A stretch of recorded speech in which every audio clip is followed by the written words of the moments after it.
Salve, salve pessoal! Sejam todos bem-vindos e bem-vindas a mais uma aula do Cível na Prática. A aula de hoje, na qual iremos tratar sobre vício de qualidade do produto aplicado à prática jurídica, a construção de uma petição inicial que vai debater um vício de qualidade do produto. No caso concreto, nós vamos discutir, inclusive, vício de produto essencial, se existe o direito à substituição automática e imediata desse produto ou não. Então, venha conosco para mais uma aula, clique aqui no curtir, compartilhe com os amigos para que nós tenhamos uma aula muito profícua e proveitosa. E se ficar alguma dúvida com relação ao nosso conteúdo, você pode deixar o comentário aqui embaixo que logo a gente vai responder cada uma das perguntas para vocês. E críticas e comentários são sempre muito bem-vindos aqui no Cível na Prática. Isso nos ajuda a construir, a melhorar e a aperfeiçoar cada vez mais as nossas aulas aqui do Cível na Prática. Antes da gente ingressar propriamente dito no estudo da petição inicial do caso concreto de hoje, eu quero debater com vocês um pouco sobre a parte teórica. Ela é importante nesse primeiro momento para a gente trabalhar um pouquinho com vocês. Primeiro ponto, a gente precisa entender que hoje nós vamos trabalhar com um vício do produto.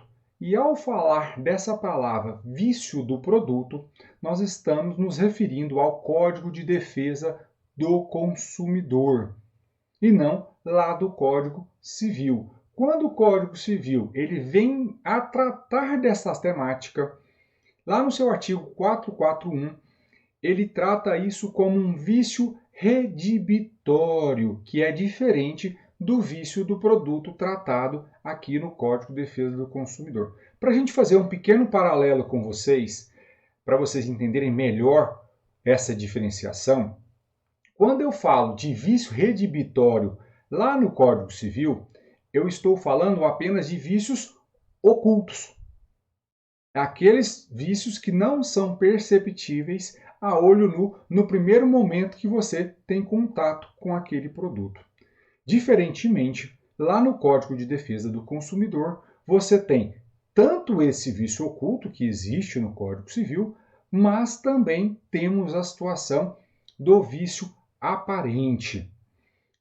Outra diferenciação desses dois vícios lá do Código Civil para o Código de Defesa do Consumidor. No Código Civil, no vício redibitório, nós tratamos de vícios graves, enquanto no Código de Defesa do Consumidor podem ser vícios graves ou leves. Qualquer tipo de vício do produto é tutelado pelo Código de Defesa do Consumidor. Essas são as principais diferenças que a gente tem, mas tem mais uma que a gente pode enunciar com vocês, com relação ao momento do surgimento do vício.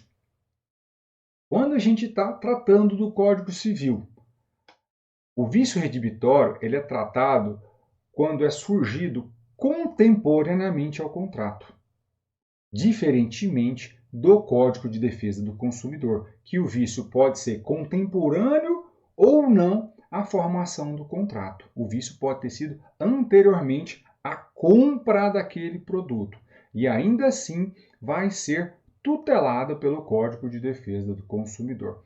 Então essas são as três principais diferenças que nós temos entre esses dois sistemas de responsabilidade. Então agora vamos fechar o foco no Código de Defesa do Consumidor, que é o ponto central da nossa aula de hoje. Quando a gente vai falar de vício do produto, nós temos que ter em mente a bifurcação que o próprio Código Civil nos traz. O vício de qualidade e o vício de quantidade. A ação que nós vamos tratar aqui hoje vai envolver apenas o vício de qualidade do produto. Mas é importante você ter essa diferenciação que existe no Código de Defesa do Consumidor para que vocês tomem nota dessa parte do direito positivo. O vício de qualidade do produto ele está no artigo 18 do CDC e o vício de quantidade ele está no artigo 18 e também no artigo 19 do Código de Defesa do Consumidor. Ambos ali estão regulados nesses dispositivos. E o que a gente precisa entender, teoricamente falando, para a gente conseguir caminhar numa construção de uma petição inicial eficiente de vício e de qualidade do produto? Entender bem o que seria esse vício de qualidade que vai afetar o produto. O Código de Defesa do Consumidor, se a gente for pegar ele a grosso modo para entender, nós teríamos aquele vício que torna o produto impróprio para consumo, que está relacionado a risco à saúde e à vida do consumidor, no caso de utilização daquele produto. E também nós temos o vício que torna inadequado aquele consumo do produto, tá? Que está relacionado à própria forma de utilização do produto, que é o que nós vamos tratar na aula de hoje, num vício de um aparelho celular. Além disso, nós temos vício no produto que vai diminuir o valor daquele produto. E esse vício que diminui o valor também enseja direito ao consumidor. E vocês vão entender mais à frente como é que a gente vai ter que exercer esse direito. E por fim, quando a gente está falando de vício de qualidade do produto, nós temos a circunstância do produto estar em desacordo com as informações da oferta. Então, está relacionada ao direito à informação do consumidor. Então, o produto anunciado, ele tinha as características descritas, mas você, na prática, ao se deparar com o produto, seja um vício oculto ou aparente, você verifica que ele está incompatível com aquela descrição. Isso é um vício de qualidade informacional daquele produto. Esses 4 pontos que a gente tem: inadequação, impropriedade, diminuição do valor e disparidade informacional, são os 4 pontos que você precisa entender que configuram, que vão conjurar para a formação de um vício de qualidade do produto. Esses pontos são essenciais. Muito bem. A gente chegando numa situação, o cliente chegou no seu escritório falando: olha, doutora, eu estou com um produto que apresentou um vício. O que eu preciso fazer para que aquele direito seja tutelado? A primeira coisa que a gente precisa entender é que nem sempre vai existir o direito à imediata substituição do produto ou à imediata reparação do vício. Nós temos que observar lá no artigo 18 do CDC que ele, de modo indireto, uma interpretação a contrário senso dele, do artigo 18 caput, com seu parágrafo 1º, ele dá ao fornecedor, como regra geral, o direito dele, ao ser apresentado um produto com vício de qualidade, o direito dele, no prazo de 30 dias, solucionar esse vício. Então, não é porque o produto apresentou um vício que eu vou poder chegar e aí de imediato resolver o problema. Assiste ao fornecedor o prazo de 30 dias para solucionar esse problema. Essa é a regra geral do artigo 18, combinado com o seu parágrafo 1º. Então, levei isso para a assistência técnica daquela fabricante, daquele fornecedor. Então, eu teria 30 dias ali para esperar aquela solução.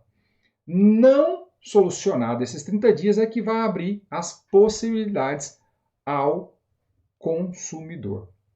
Mas convém fazer uma observação importante para vocês aqui. O prazo de 30 dias, lá do parágrafo 1º, ele pode ser flexibilizado, ele pode ser convencionado pelas partes em um prazo menor ou um prazo maior, que vai oscilar entre 7 e 180 dias. Isso é muito importante. Mas, professor, esse prazo é imposto pelo fornecedor? Não, ele tem que ser convencionado e nos contratos de adesão ele tem que vir com cláusula expressa, clara e separada. Não pode vir como uma cláusula corrente do contrato ali de compra e venda. Ele tem que vir separado e de forma muito ostensiva e destacada ao consumidor. Obviamente, por ser um contrato de adesão. Certo, pessoal? Então, eu posso ter, como regra geral, os 30 dias, que é fixado pela legislação, mas esse prazo de 30 dias de solução do fornecedor, ele oscila entre 7 e 180 se houver convenção entre as partes. Ultrapassado qualquer um desses prazos, seja o de 30, que é a regra geral, ou o mínimo de 7, ou o máximo de 180, que são os prazos convencionais, se o fornecedor não soluciona o problema, aí é que abre ao consumidor a possibilidade dele exigir, e aí nasce um direito potestativo para o consumidor, ele vai poder exigir e não há o direito do fornecedor resistir a isso. Professor, mas como é que funciona isso na prática? O consumidor apresenta a demanda ao fornecedor e o fornecedor escolhe qual das 3 posições que estão ali que ele deve tomar? Não. As 3 hipóteses do parágrafo 1º do artigo 18 do CDC é uma escolha do consumidor.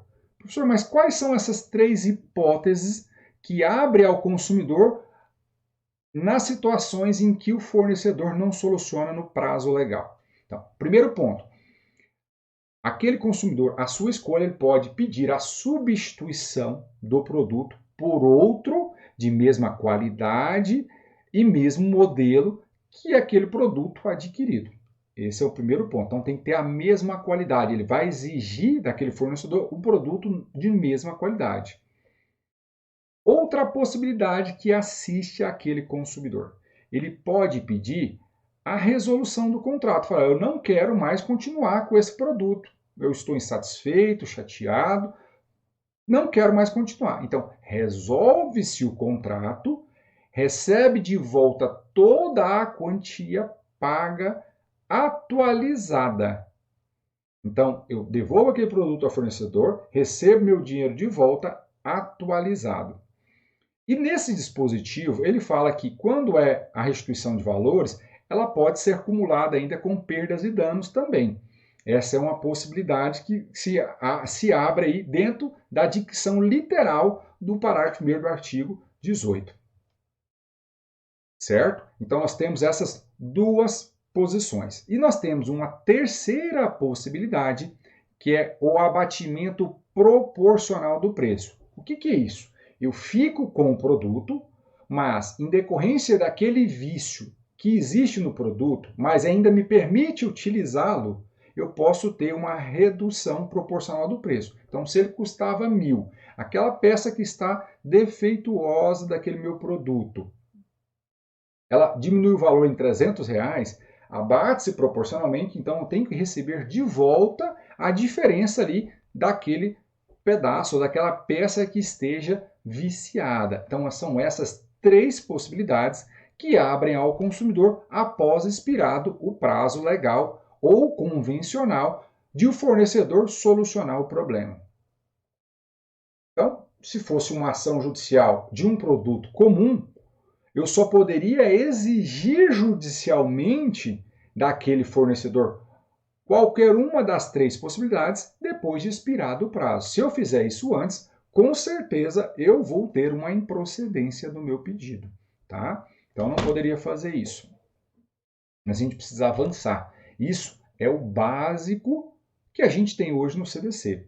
Mas nós temos outras situações previstas no código que acaba que modifica essa dinâmica. Ela vira o jogo em favor do consumidor. Então, se a gente pegar lá o parágrafo 3º do artigo 18 do CDC, ele vai trazer exceções. E eu vou trazer aqui o dispositivo para vocês conseguirem comparar depois melhor essa situação. Vou pegar para vocês aqui o dispositivo.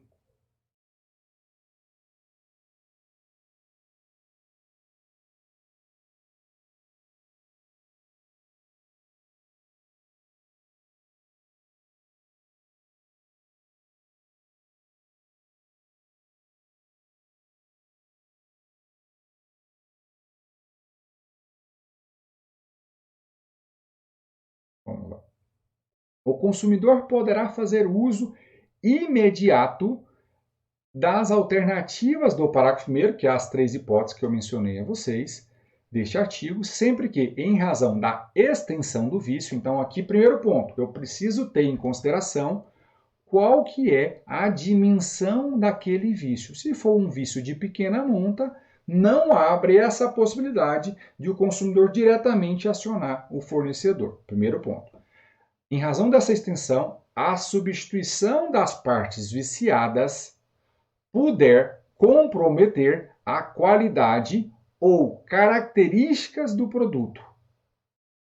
Essa é a primeira hipótese. Então, a extensão do vício, nessa hipótese de substituição, ela vai comprometer a qualidade ou a característica do produto. Outra situação, em razão da extensão do vício também linkado lá, houver a diminuição do valor do produto.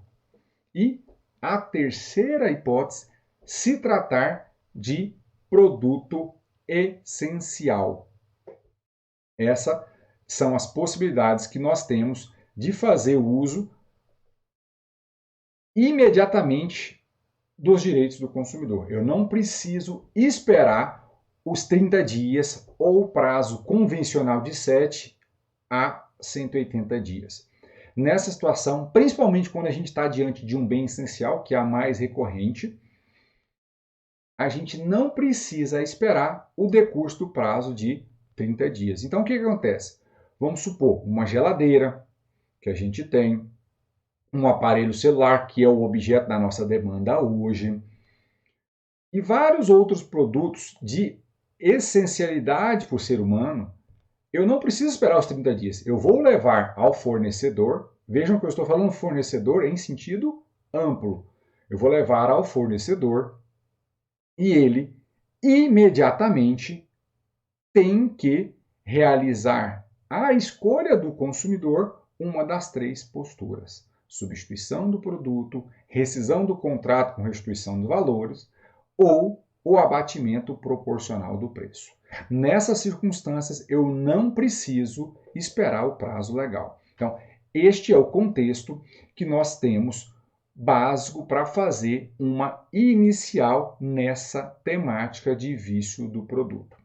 Eu não preciso mais conhecimento do que isso para a gente avançar. Então, vamos agora para a nossa petição inicial, para a gente conseguir trabalhar melhor com vocês, com todos os detalhes que permeiam a situação concreta. Vamos lá, só a gente abrir aqui e a gente vai caminhar.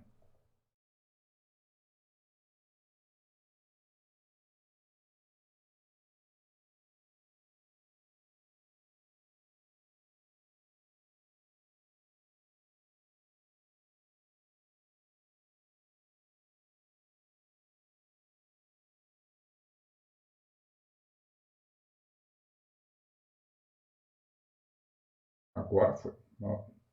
Enfim, vamos lá. Primeira coisa, né? Nós precisamos discutir sempre numa petição inicial a questão da competência. Lá no Código de Defesa do Consumidor, quando a gente fala nas ações de responsabilidade do fornecedor, dentro da seara do Código de Defesa do Consumidor, nós temos o dispositivo que vai ensinar melhor essa situação. Artigo 101, quando a gente tem, vou ler para vocês o dispositivo, tá? Na ação de responsabilidade civil do fornecedor de produtos ou serviços, sem prejuízo do disposto nos capítulos anteriores, serão observados o seguinte: a ação será proposta no domicílio do autor. Então, nós temos, pessoal, lá no Código de Processo Civil, regras de competência, mas também temos aqui no próprio Código de Defesa do Consumidor, regra de competência. Nós estamos dentro de um contexto de uma ação puramente de consumo, dentro de uma relação típica de consumo. Então, neste caso, nós vamos utilizar e nos salvaguardar do próprio Código de Defesa do Consumidor para ajuizar essa ação. Tá? Então, não precisa ter dúvida com relação a isso. Em relação à estrutura, quem nos acompanha há bastante tempo, a gente gosta de dar destaque que tem pedido de tutela de urgência. Aqui a gente só deixou o dispositivo para vocês lerem na anterior, mas não faz parte da peça. Então, eu gosto de destacar aqui para quando o juiz bater o olho na petição, saber que a gente está pedindo ali tutela de urgência. Muito cuidado, sempre qualifiquem bem as partes. O Código de Processo Civil ele é muito claro em dizer lá no 319 quais são os requisitos da petição inicial, quais são os dados que a gente precisa trabalhar numa petição inicial. Então, nunca se esqueçam disso. Coloca o Estado Civil, CPF, RG, endereço, e-mail é essencial e ainda indica os dados do advogado e o local onde ele receberá as intimações processuais, as comunicações processuais. Isso é muito importante. Além disso, você vai propor ao juízo, a gente sempre fala isso para vocês, que é uma inovação do CPC, juiz de direito era tratado lá na lógica do CPC de 73. O próprio CPC virou e falou que a petição é dirigida ao juízo. Na primeira aula nossa do Civil na Prática, que a gente chama de exoesqueleto da petição inicial, a gente explicou isso de modo muito detalhado. Quem não assistiu nossa aula, entre no nosso YouTube aqui para assistir. Chama aula do exoesqueleto da petição inicial.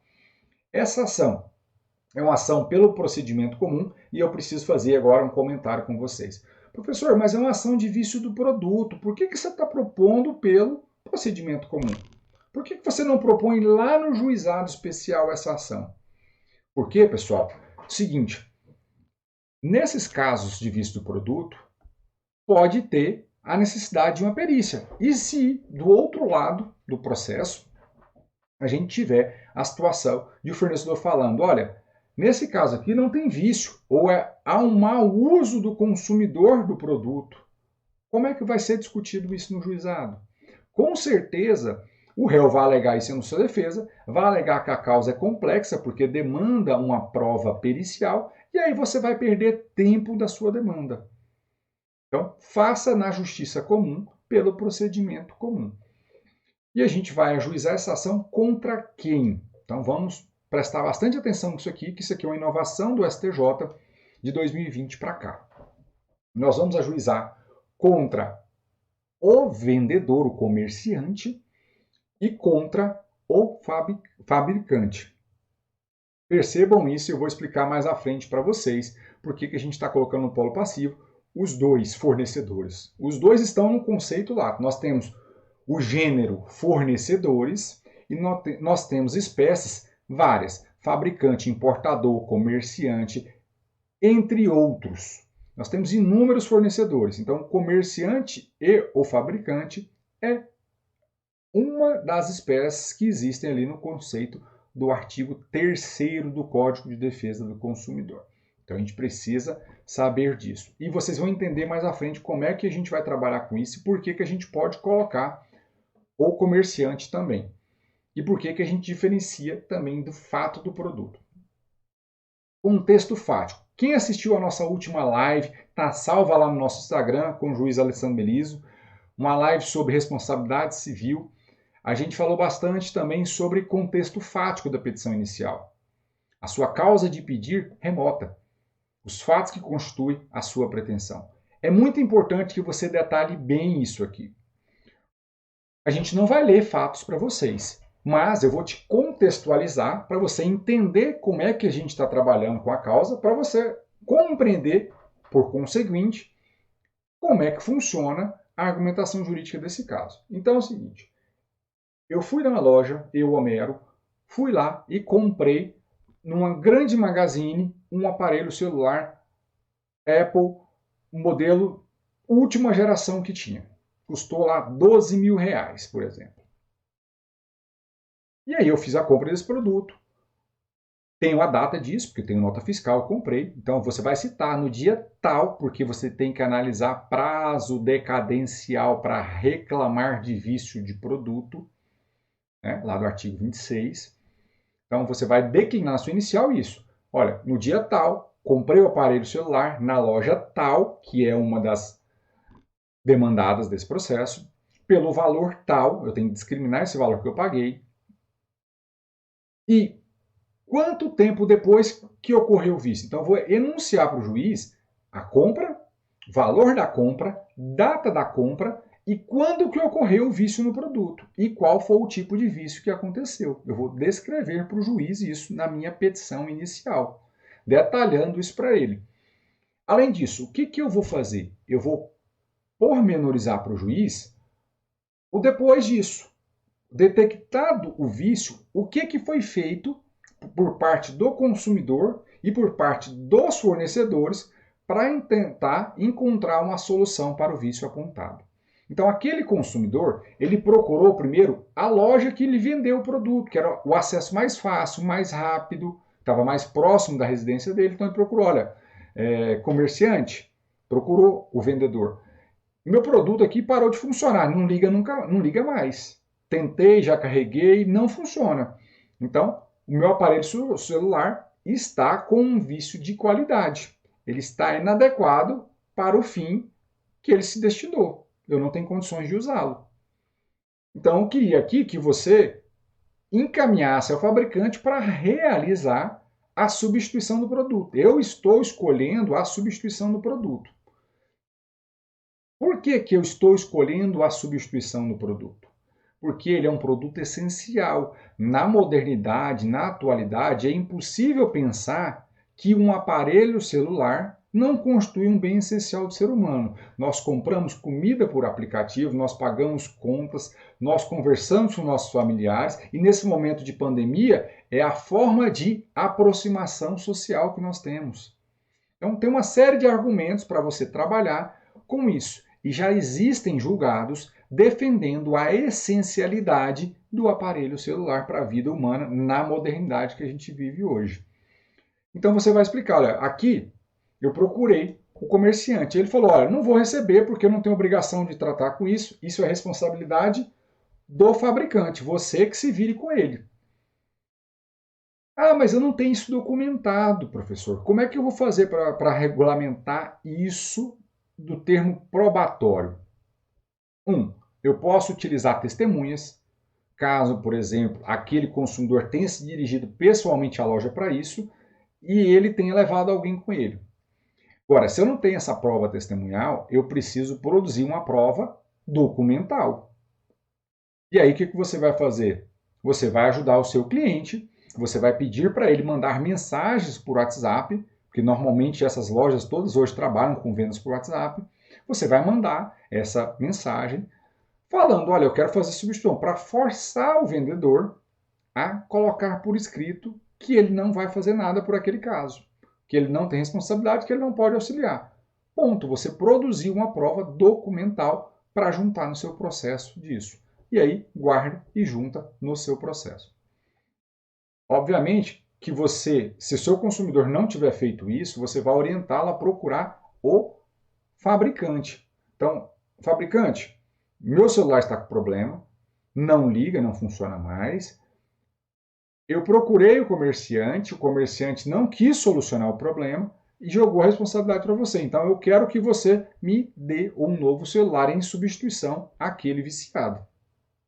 O fabricante normalmente vai falar o quê?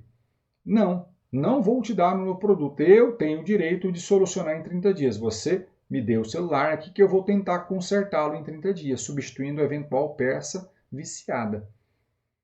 E como é que você vai fazer essa interlocução com o fabricante? Por escrito, por e-mail, por carta notificatória.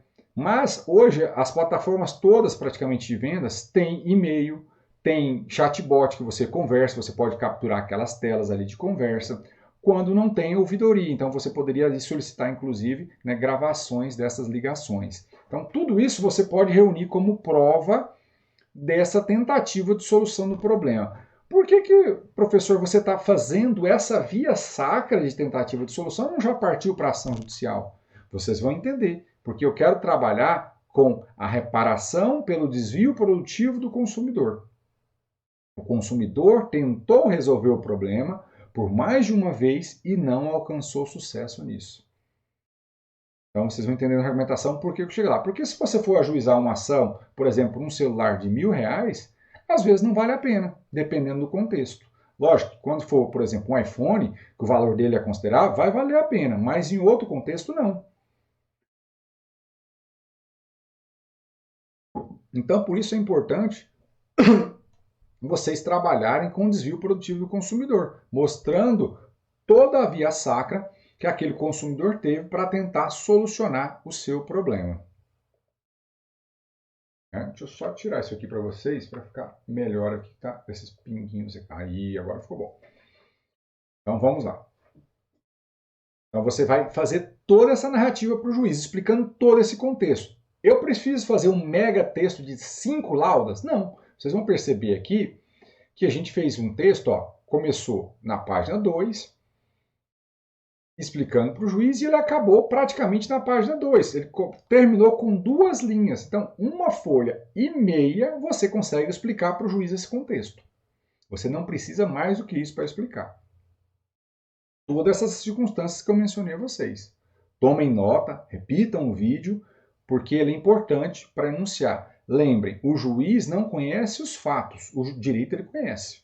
Então, detalhe seus fatos e demonstre todo esse problema que você passou. E junte provas disso. Não adianta também um fato bonito despido de provas. E vamos para a argumentação jurídica, que casa com tudo que a gente já construiu inicialmente com vocês. Por isso que a gente tem que mesclar teoria e prática, e colocando uma a serviço da outra para ter efetividade. Então, responsabilidade solidária das demandadas pelo vício do produto. O que a gente precisa trabalhar aqui? O que a gente precisa argumentar aqui? Eu preciso fazer um tratado jurídico nesse caso concreto? Não. Eu posso reduzir ao máximo. Eu estou colocando uma petição mais longa para vocês terem um julgado para usar de base, mas eu quero que vocês cada vez mais objetivem a petição de vocês. A partir dessa base que a gente disponibiliza a vocês, vocês consigam enxugar. A gente faz mais longo para vocês entenderem a lógica do raciocínio e trabalhar depois fazendo a versão de vocês, tá? Mas objetivem a situação. Então, o que eu preciso explicar para o juiz aqui? Porque, primeiro, nós estamos diante de um vício de qualidade do produto. Então, você vai explicar e contextualizar. Juiz, o artigo 18 é que é o contexto desse vício de qualidade. Eu não preciso transcrever esse artigo 18. Ele é redundante na cabeça do juiz. Eu não preciso disso. Então, por mais que exista, então você vai construir esse raciocínio jurídico. Juiz, por mais que o artigo 18, ele preveja o vício de qualidade, deu direito ao fornecedor. E aí percebam, pessoal, eu fiz uma inicial completa que você vai conseguir trabalhar com essa argumentação que eu estou aqui, tanto para o vício de um produto comum, quanto de um produto essencial. Você vai só suprimir aquilo que trata do produto essencial para trabalhar com o vício comum. É uma inicial mais longa, porque ela está detalhada, mas você tirando, por exemplo, a parte de vício sobre um produto essencial, você tem uma inicial pronta para falar sobre o vício comum e aplicando do mesmo jeito o desvio produtivo do consumidor. Tá? É uma ação 2 em 1 aqui para vocês. Então eu vou explicar. Juiz, artigo 18 trata do vício de qualidade. É verdade que existe o direito do fornecedor de solucionar o problema em 30 dias. E se ele não cumprir nos 30 dias, abre-se 3 possibilidades ao consumidor. E lembre mais uma vez do que eu expliquei. Se no contrato firmado entre as partes tem alguma cláusula modificando esse prazo de 30 dias. Porque ele pode ser entre 7 e 180 dias. Então procurem isso no contrato, tomem cuidado com essa situação, porque às vezes é maior que 30 dias e você está exigindo judicialmente em prazo de 30 dias. Aí você vai ter problemas, porque contratualmente, a não ser que você peça aqui nessa ação a declaração de abusividade dessa cláusula. Você peça a nulidade dessa cláusula por ser uma cláusula abusiva, não ser uma cláusula apartada, destacada e clara ao consumidor. Certo?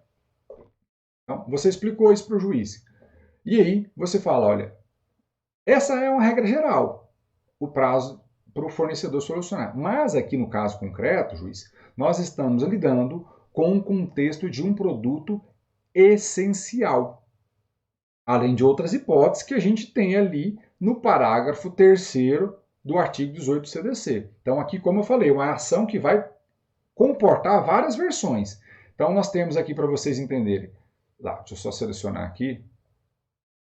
Ó, a Primeira hipótese, dependendo do caso concreto, esse contexto que eu desenhei para vocês aqui, deixa eu só voltar aqui, eu já seleciono. Ó. Essa primeira parte aqui é introdutória e ela enquadra-se em qualquer ação de vício de qualidade, pessoal.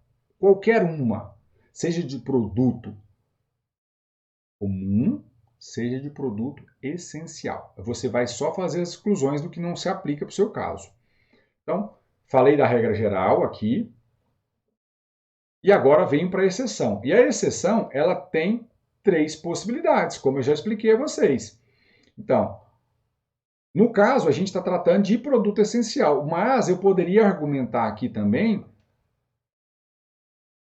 a substituição da parte viciada comprometer a qualidade ou a característica do produto, ou a substituição da parte diminuir o valor, e, por fim, a situação de um produto essencial. Neste caso do parágrafo 3º, que são 3 hipóteses, abre-se ao consumidor o direito de imediatamente exigir do fornecedor uma das 3 posturas do parágrafo 1º do artigo 18. E aí você vai contextualizar com o seu caso concreto. Não preciso ficar repetindo o que eu já disse nos fatos. Eu vou contextualizar só. Então, ó, no caso aqui, eu tenho um produto essencial por quê? Primeiro, eu explico para o juiz, e deixo aqui para vocês consultarem depois, o que é um produto essencial. É aquele que tem a ver com a qualidade de vida direta da pessoa. Ele é essencial para a vida humana. É isso que é um produto essencial, por exemplo, uma geladeira, um fogão. Eu não tenho como esperar 30 dias para uma solução e eu vou ficar sem armazenar meus alimentos, eu vou ficar sem fazer a comida no meu fogão, eu vou ficar sem um celular para trabalhar ou para estudar ou para falar com familiares ou até mesmo para me comunicar. Então, tudo isso é característica de um produto essencial, tá?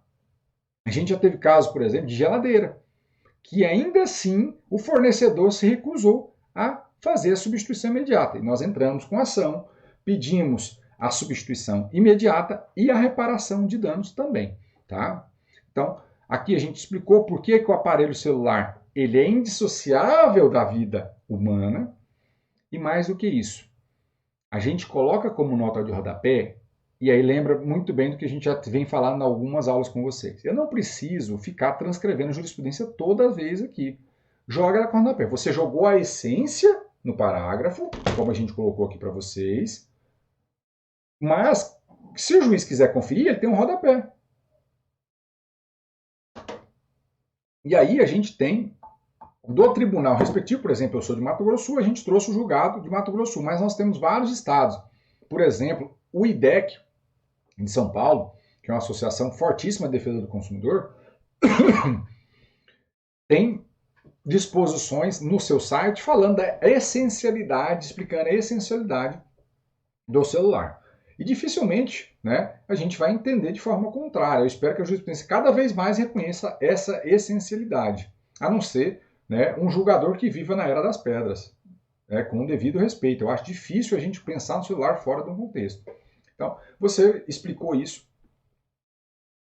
Você vai explicar também aqui para o juiz que o produto é essencial e o vício apareceu durante o prazo de garantia. Legal ou contratual, vai depender do seu caso concreto. No caso aqui, a gente teria uma garantia legal. Tá? Foi dentro do prazo previsto ali. Aí nós temos os prazos do artigo 26 para fazer. Então, nesse contexto, as demandadas não poderiam jamais se recusar a acolher o pedido ali do consumidor. Agiram mal nesse sentido. Esse é o primeiro ponto. Se eu fosse fazer a ação só contra o fabricante, eu pararia aqui. Eu não precisaria falar de solidariedade. Eu não precisaria. Perceba que nós fizemos uma ação como? Daqui para frente, quando eu vou falar aqui de solidariedade, isso não se aplica se eu optar, e aí é legítimo a você, por exemplo, você vai litigar contra um fabricante de grande porte econômico, nem sempre eu preciso colocar o comerciante. Eu deixei o comerciante aqui para vocês entenderem que é possível trabalhar com ele no polo passivo também, e de consórcio passivo facultativo aqui. Você que vai escolher de acordo com o seu caso.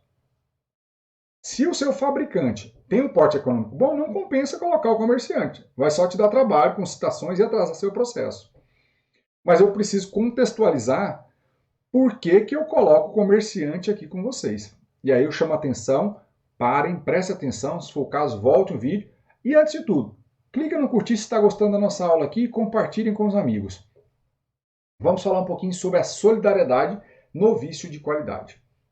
Quando a gente vai estudar fato do produto, lá no artigo 12 do Código de Defesa do Consumidor, vocês vão perceber que ele adota uma técnica diferente de falar de fornecedor. Ele não fala o fornecedor ou os fornecedores. Ele enumera os fornecedores. Ele fala o fabricante, o importador. Ele vai enunciando ali cada uma das espécies de fornecedores que existe. O artigo 3º fala do conceito de fornecedor e fala quem são eles. Então ele traz fornecedor como gênero e as espécies lá no artigo 3º. O artigo 12 do CDC, ele já traz só as espécies, falando que essas espécies respondem solidariamente na hipótese de fato do produto. O comerciante não está enunciado no caput do artigo 12.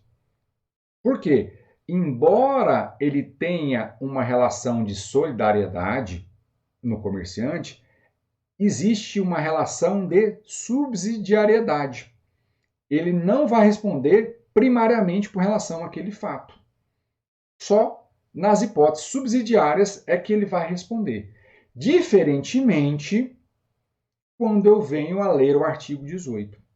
O artigo 18 do CDC, ele já volta de modo genérico. Ele fala: os fornecedores responderão solidariamente. Então, ele fala do gênero. Se eu não faço essa diferenciação aqui, como é feito lá no 12, numa interpretação sistemática do Código de Defesa do Consumidor, eu tenho que entender que o consumidor tem o direito de acionar solidariamente também o comerciante, porque não foi feita essa diferenciação aqui.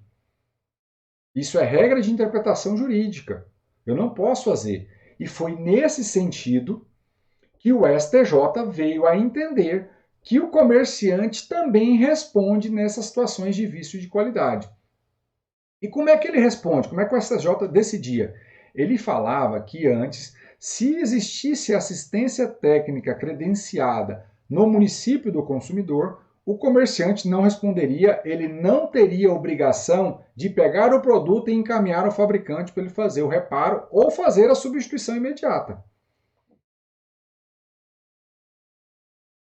Mas o STJ veio pela sua 3ª turma, não é algo repetitivo, é bom deixar muito claro, em uma ação civil pública, uma ação coletiva, veio a entender que deveria ser virada a jurisprudência. A ministra Nancy Andrighi faz um voto brilhante nesse sentido, e aí os demais ministros vão acompanhando e revendo as suas posições anteriores, falando, olha, realmente não tem essa diferenciação no artigo 18, então o comerciante ele tem o dever de receber o produto e fazer a ponte, a intermediação consumidor-fabricante.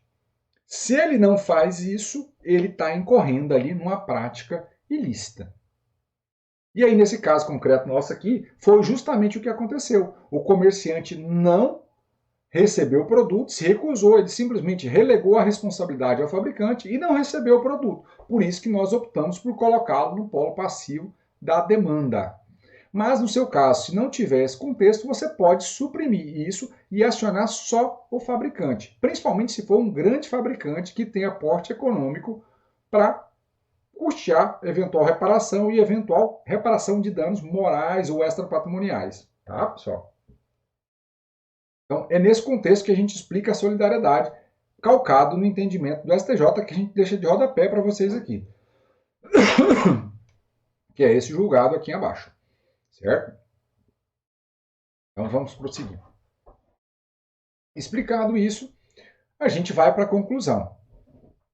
O próprio Código de Defesa do Consumidor, ele traz, lá na sua parte processual, assim como o CPC fala da ação combinatória ou da obrigação de fazer ou não fazer, o CDC tem regulação própria disso. O artigo 84 do CDC dá sustentáculo para o consumidor. Então, eu não preciso aqui diretamente invocar o CPC para fazer uma ação de obrigação de fazer contra o fornecedor. Eu vou invocar o artigo 84, porque ele tem também, consequentemente, outras disposições até para efeito de tutela de urgência favorável ao consumidor. E vocês vão entender mais à frente. Então, eu vou invocar aqui, juiz, eu escolhi pedir para o fornecedor substituir o meu produto por um outro de mesma qualidade, quantidade e com o mesmo funcionamento. Percebam aqui a questão de estratégia, dica do Siva na prática para vocês. Seu cliente chegou lá, como é que eu vou orientá-lo ao que fazer? Eu vou entrar com a ação para pedir a substituição do produto, eu vou entrar com a ação para rescindir o contrato, resolvendo-o e pedindo o dinheiro de volta e eventual perdas e danos, ou eu vou pedir o abatimento proporcional do preço. Primeira coisa, você vai ter que analisar o porte econômico do seu cliente. Se o seu cliente não tem condições de comprar um novo produto, você vai pedir a substituição do produto, certo?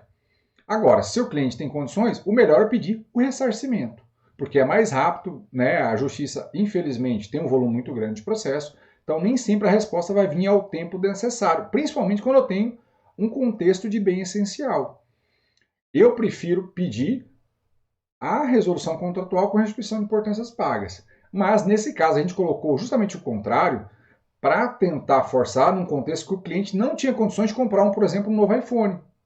Ele não tinha 12 mil reais de novo para comprar um novo iPhone. Então, eu peço aqui, inclusive em sede de tutela de urgência, que o juiz obrigue o fornecedor a fornecer um novo aparelho para aquele consumidor, certo? Então, é nesse sentido que a gente trabalha com o artigo 84. Vamos avançar aqui. Então, fechou. Percebam que a ação ficou bem pequenininha. Ela morreria aqui com 5 laudas, uma petição enxuta, mas vai depender do contexto, eu vou poder pedir também reparação de danos. E aí vamos chamar bastante a atenção de vocês. Responsabilidade do advogado, da advogada, do defensor e da defensora na hora de pedir danos morais. Não é toda a ação por vício de qualidade que eu vou pedir reparação de danos. Principalmente se eu não consigo demonstrar o desvio produtivo do consumidor. Reparação de danos pura e simples, como dano moral vinculado a direitos da personalidade, vai depender muito do caso concreto. Você vai ter que analisar o seu caso concreto para isso. Se houve, de fato, alguma afetação de algum dos direitos da personalidade. Tá? Agora, o desvio produtivo do consumidor também é possível. Então, a gente concatena e argumenta aqui o seguinte. Juiz, existe para o consumidor uma sistemática toda construída a partir da luz do texto constitucional, um direito à reparação dos danos patrimoniais e extrapatrimoniais, de modo individual e coletivo, em todos os sentidos. Nessa construção, se existe esse direito, a doutrina evoluiu falando, olha, não é só o dano moral puro, existe também a situação de desvio produtivo do consumidor. Tanto que se vocês pegarem esse julgado do STJ, pessoal, que eu menciono a vocês aqui, como a virada de jurisprudência, deixa eu pegar aqui, esse aqui que eu menciono aqui, tá? Que vai reconhecer a responsabilidade solidária do comerciante, ele fala no voto da ministra Nancy Andrighi que existe o direito ao desvio produtivo do consumidor, tá? Então, podem ler o inteiro do acordo, eu mando para vocês também lá no nosso canal do Telegram para vocês. Quem não está inscrito no nosso canal do Telegram, vou deixar aqui o link disponível abaixo no nosso comentário. É só clicar e entrar lá. Tem essa petição, tem as demais petições também. Tá, pessoal? Então vamos lá. Voltando à parte indenizatória. Então você vai explicar para o juiz como é que funciona essa responsabilidade por desvio produtivo do consumidor. Não deixa de ser uma responsabilidade nos modos de responsabilidade civil. dentro da lógica do CDC, uma responsabilidade sobre a teoria objetiva, que eu não preciso provar a culpa. Então, eu vou provar uma conduta ilícita, um resultado danoso e o nexo de causalidade entre eles. Qual que é a conduta ilícita aqui dos fornecedores? A conduta ilícita dos fornecedores é a quebra da boa-fé, principalmente os deveres anexos de lealdade, de confiança, de cooperação.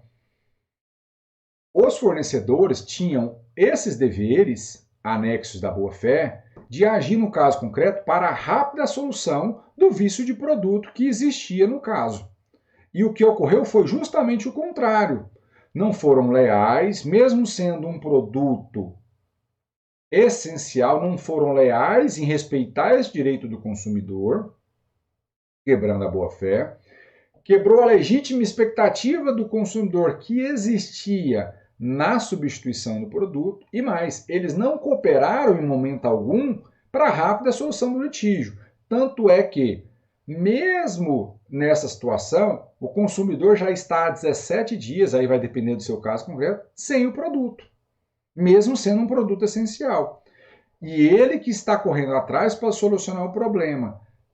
E só está buscando a solução e vai alcançá-la com a tutela jurisdicional. Então ele tentou com o comerciante, ele tentou com o fabricante e agora está tendo que bater as portas do judiciário para solucionar o problema. Então, os fornecedores não agiram de boa fé no caso concreto. Então, com certeza, houve uma conduta ilícita. Consequentemente, o consumidor teve um resultado danoso. O dano aqui é o atentado ao seu tempo útil. Embora essa terminologia tempo útil seja criticada, é muito utilizada na prática. Então, o consumidor está perdendo seu tempo, está desviando de seus recursos produtivos para tentar solucionar um problema que era de responsabilidade dos fornecedores. Então, ele está tendo um dano, ele está perdendo tempo, ele está se privando de fazer algum trabalho, algum convívio social, do seu descanso, do seu lazer e assim vai, para tentar solucionar o problema. Em consequência disso, há um dano, então está perdendo tempo e o tempo é vital para a pessoa. Então, eu não posso desconsiderar isso, tá, pessoal? Então, esse é o dano. O nexo de causalidade, obviamente, é sem a conduta omissiva das reclamadas, das fornecedoras, não teria ocorrido todo esse contexto. Então, isto que é o contexto do desvio produtivo do consumidor. Então, este é o dano extrapatrimonial sofrido. Então, configurado o dever de indenizar, nós precisamos ingressar no valor indenizatório. E como é que a gente trabalha com valor indenizatório? Vocês precisam entender isso também, tá, pessoal? O valor indenizatório, a gente sempre parte da base da lógica do STJ, do critério bifásico. Só para a gente colocar aqui para vocês, tá? O valor indenizatório. Então, o STJ ele trabalha com um critério bifásico, que é dividido, obviamente, em duas fases. A primeira fase é a fase em que eu vou investigar no Tribunal de Justiça local ou no próprio STJ. Então, você vai pegar no seu tribunal local, esse é o ponto ideal. Qual é o padrão médio, você pega o mínimo e o máximo para alcançar um médio, que aquele tribunal está fixando de indenização para aqueles casos análogos. Então, você vai fixar isso. Aqui, por exemplo, a gente pensou para Mato Grosso do Sul, que é o estado que a gente reside, na primeira fase, os casos análogos oscilam aqui, né, em média, o valor de R$5.000. Tem outras situações acima de 7, mas a média é R$5.000. Então, essa é a minha baliza para eu partir para a segunda fase, que aí o próprio STJ também criou como se fossem circunstâncias judiciais lá do Código Penal, criou circunstâncias para se valorar e mensurar o valor do dano moral. Primeiro critério, dimensão do dano. Qual foi a dimensão que o seu cliente sofreu com aquela conduta? Aqui a gente coloca, olha, o dano aqui é de média monta, juiz. Por quê? Ele perdeu vários dias da sua vida para tentar solucionar um problema que era de responsabilidade do fornecedor. A culpabilidade também é média. Eu não posso falar que é grave, que aqui no contexto não é isso. É média porque as demandadas sabiam que o produto era essencial, que o celular hoje faz parte da vida humana, e mesmo assim deixaram de adotar as medidas necessárias para solucionar o problema, deixando o consumidor por tantos dias sem aquele produto. Então eu preciso saber isso. Culpa do consumidor? Zero. Eu não tive culpa do consumidor. Ele não concorreu para o dano.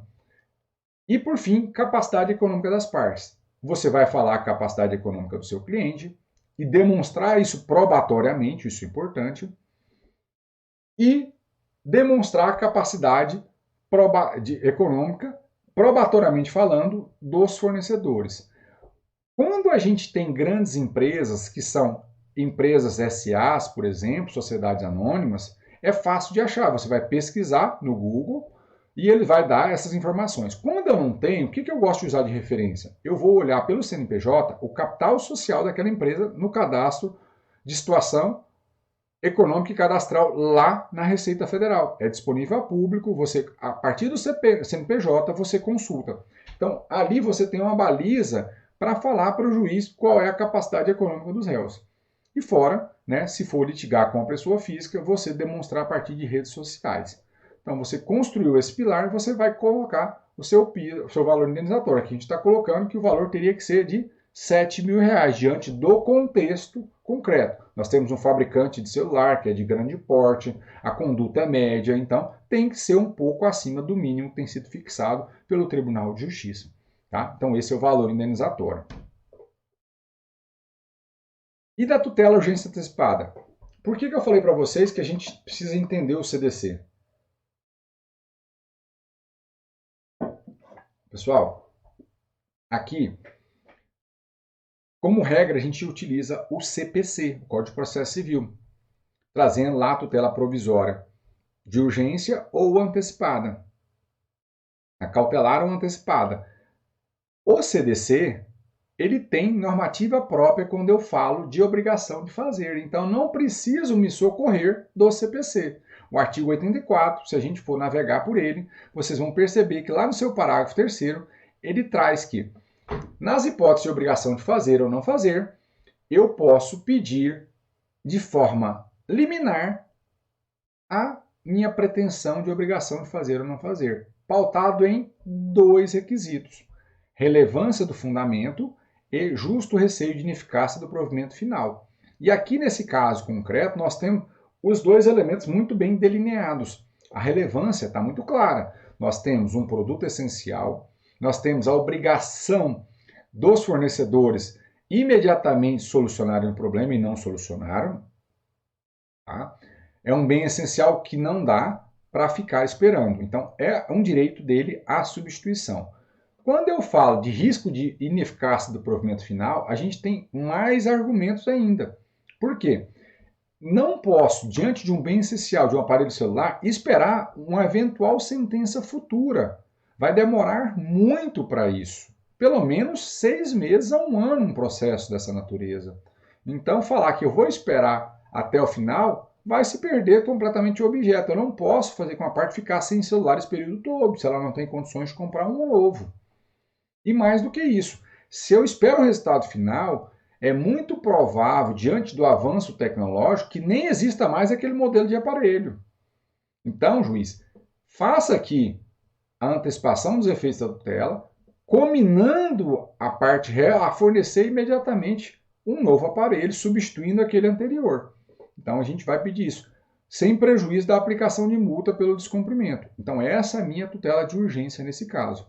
Eu peço, como praxe, a inversão do ônus probatório aqui, porque nós estamos diante de uma relação de consumo, e quem tem melhor condição probatória, nesse caso, é o fabricante, é o comerciante, por eles terem o know-how sobre o assunto, então eles vão ter condições de apresentar isso, e até mesmo porque eles vão alegar a tese de mau uso, então eles vão ter que provar essa situação. Então sempre peçam a inversão do ônus da prova nesse tipo de demanda. Não tenham medo de fazer isso, que não vai ter problemas com relação à inversão. E aí a gente caminha para os desfechos finais.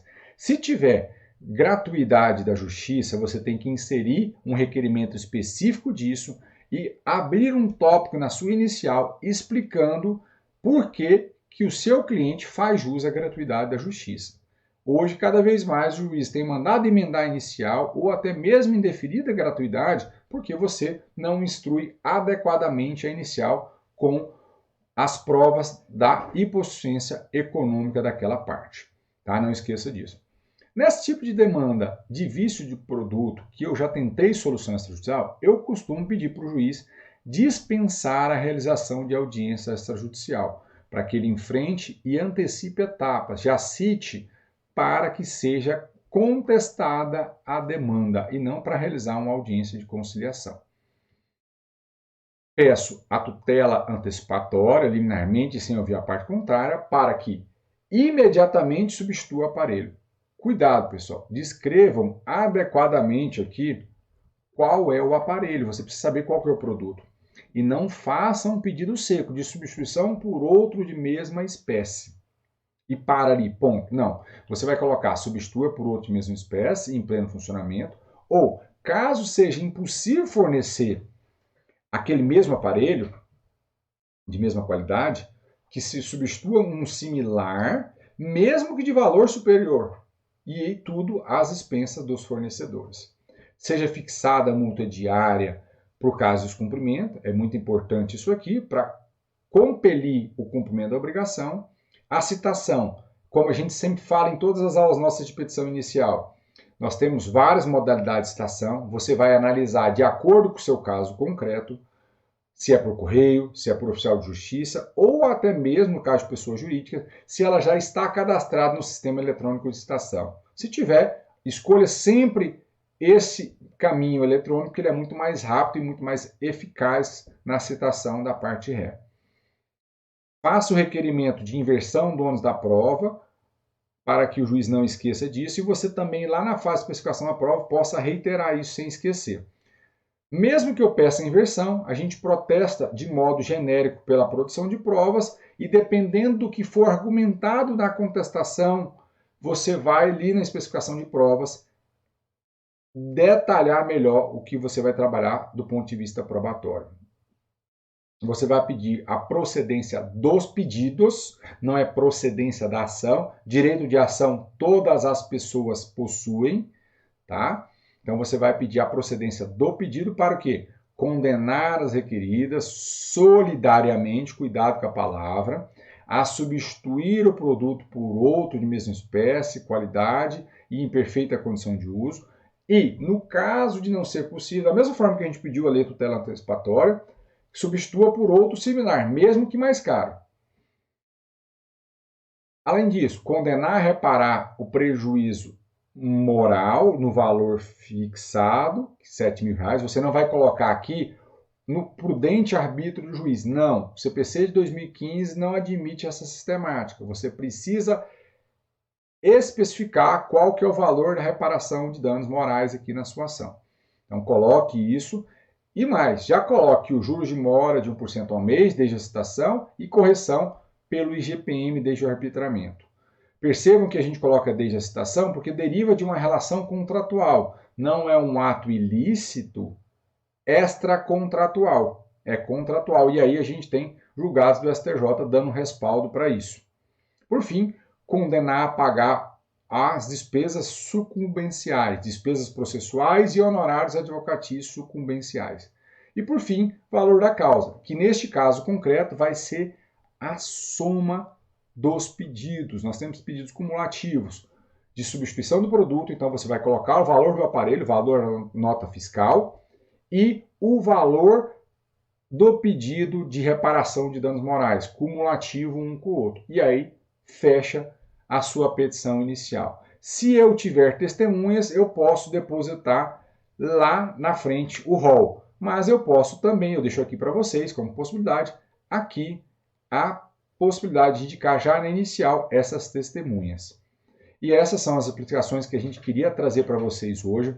Qualquer dúvida ou comentário sobre a nossa aula de hoje, deixem aqui embaixo. Mais uma vez, peço para vocês, curtam, compartilhem e até se não gostaram, possam né, clicar aqui e não curtir, porque o feedback é sempre muito importante para a gente. Eu agradeço por mais uma aula de hoje, tenham todos uma excelente semana.